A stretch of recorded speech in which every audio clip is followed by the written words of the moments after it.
मोहब्बत न रही इस जमाने में, क्योंकि लोग अब मोहब्बत नहीं मजाक किया करते इस जमाने में। अखिया लड़ैलू बतिया बढ़ैलू करे के सिखैलू प्यार, अखिया लड़ैलू बतिया बढ़ैलू करे के सिखैलू प्यार। अरे बीचे रहिया में छोड़ गइलू गलती कर रहे हमार कि दिलावा तोड़ दिहले रे पगली छोड़ दिहले कि दिलावा तोड़ दिहले रे पगली छोड़ दिहले। आदे अखिया लड़ैलू बतिया बढ़ैलू करे के सिखैलू प्यार, अखिया लड़ैलू बतिया बढ़ैलू करे के सिखैलू प्यार। बीचे रहिया में छोड़ गइलू गलती कर रहे हमार कि दिलावा तोड़ दिहले रे पगली छोड़ दिहले कि दिलावा तोड़ दिहले रे पगली छोड़ दिहले। सावन रिकॉर्डिंग स्टूडियो लाल बिगला।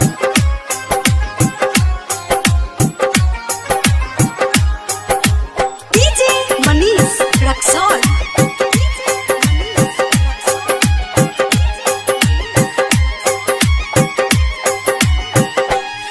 हद पहले रहले वादा तुहरा के ना भुलाई, अरे जान हाँ पहले रहले वादा तुहरा के ना भुलाई।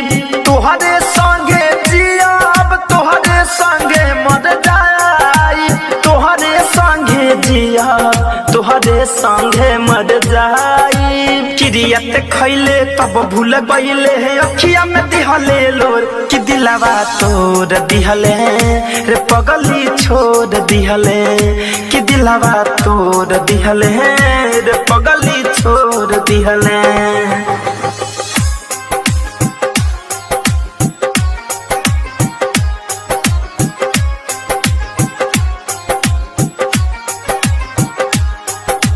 डीजे मनीष रक्सौल।